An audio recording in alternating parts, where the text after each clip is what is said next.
From every corner of Zarathus, stories are told of men who dared the winter as though it were a game. Most such stories end the same way, with silence. The wind is never merciful, the snow never spares, and the mountains keep what they claim. Yet no tale carries the weight of warning against pride in the face of the blizzard quite like that of the Fourtaker brothers. Blir and Gerant were their names, sons of the Fourtaker family from the town of Bromfield, known far and wide for their love of hunting and camping. They were woodsmen born, skilled with the bow and axe, confident in their knowledge of the trails and ridges. But confidence can be a dangerous companion, for it whispers that no danger is too great, no challenge is too daunting, and no warning is to be heeded. The brothers swore that they could brave the harshest of winters and prove themselves more enduring than the frost and the wild winds. For what is a mere snowstorm in the face of an experienced human mind? In the heart of the prime expanse, Bromfield was neither port city like Grimsby to the north, nor was it an agricultural center like its cousin Hillfield to the south. Neither was it an industrial juggernaut, leaving those qualities to Belhaven and Meyerfield to the east.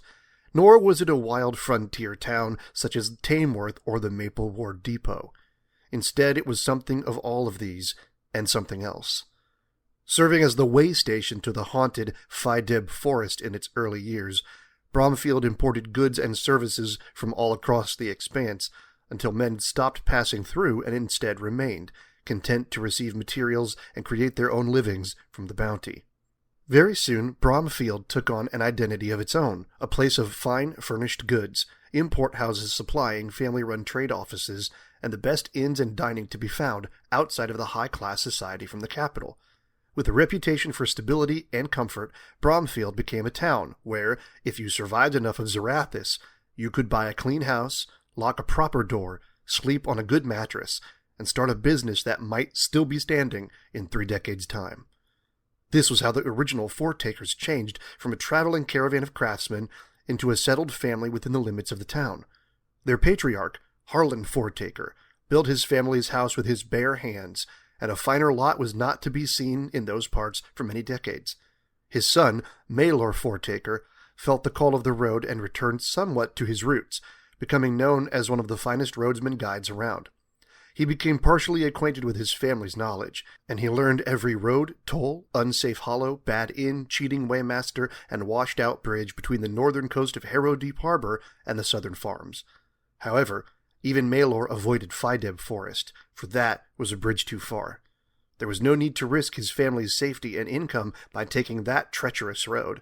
Unlike his ancestors, he did not seek true knowledge of the wild, but only a means of provision and wealth.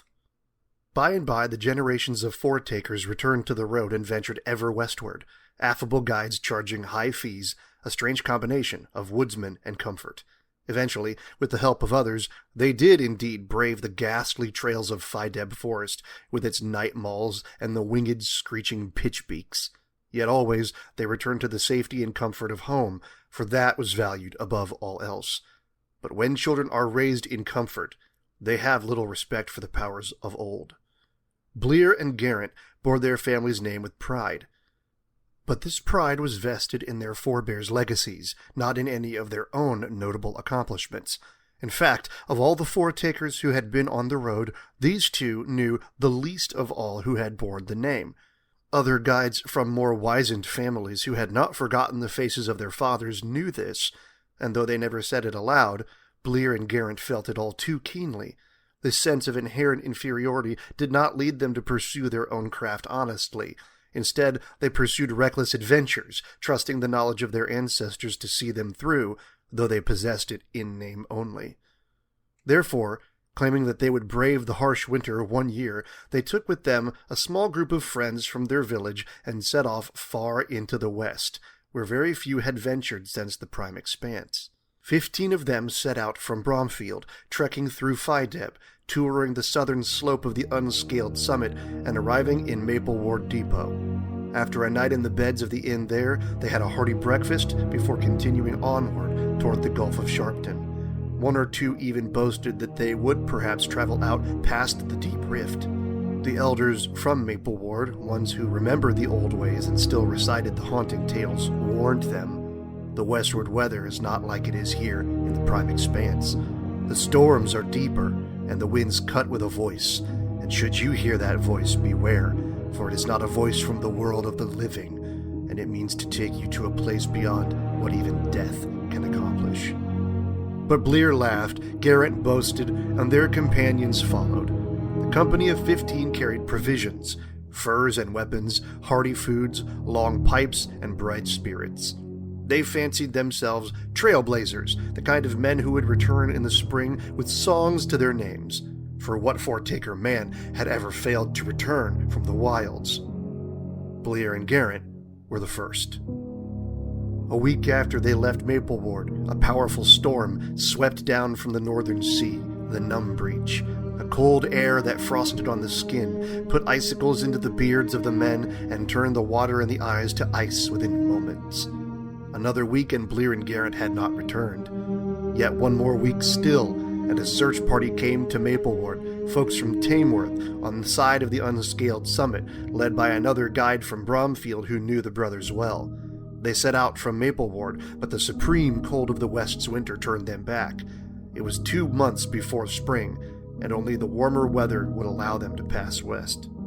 Finally, after the spring thaw, the same search party from Tamworth began the search once again. Another month passed before the camp was found, and with it, the remains of the Fourtaker brothers.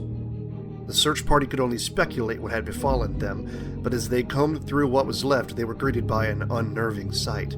For there were not 15 bodies, only 2, Blir and Gerant. Their corpses were found half buried in thawing drifts by the Gulf of Sharpton, bloated and blackened by frost, eyes frozen open. But the searchers quickly realized something else was horribly wrong. Their faces were hollow, their chests sunken, as if some unseen hand had scooped the flesh from within their unbroken skin and left only scraps of meat and bone behind. It was something only seen on rare occasions since the end of the Void War, but a few of the more learned and astute among the search party had lived on the slopes of the unscaled summit for a generation, and they had known the sentinels of the Deep Rift.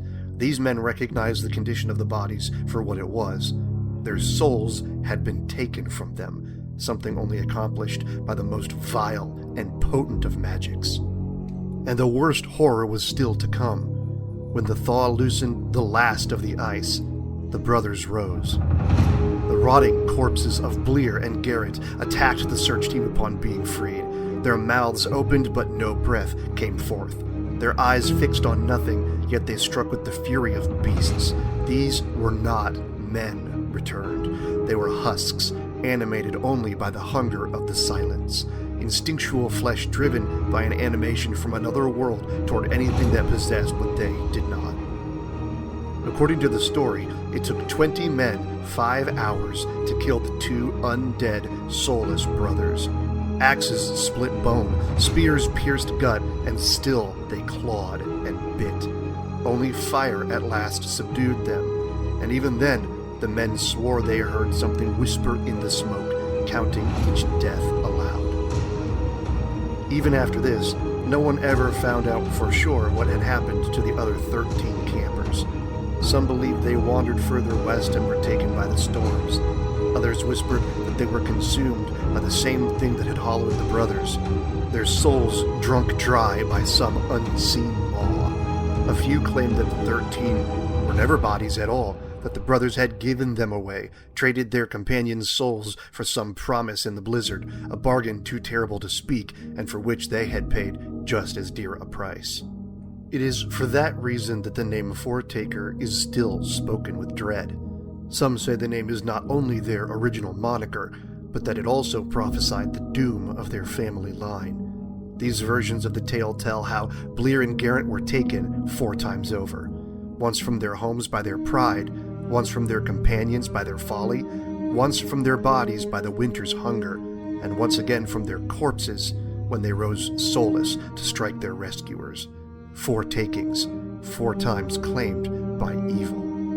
Now, whenever men boast that they will hunt deep in the west, the elders from Bromfield shake their heads and say, "Do not follow the path of the Fourtakers.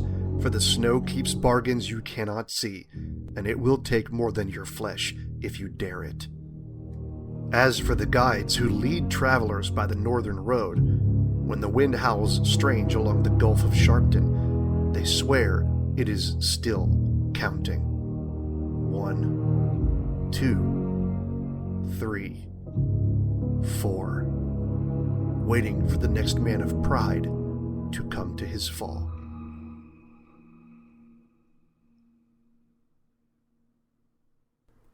Thanks for listening to one of my horror fantasy folktales, dark little legends from the world of my next novel, The Decay. These stories come from the land of Zarathis, a place of old magic, buried terrors, broken truths, and places where reality has worn thin enough for nightmares to press their fingers through. Some tales are warnings, some are fragments of history, and some are lies that have survived long enough to grow teeth of their own.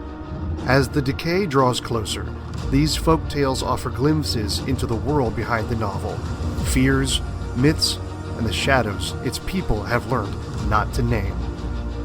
Once again, thanks for listening, and tread carefully. In Zarathis, very few voices can be trusted.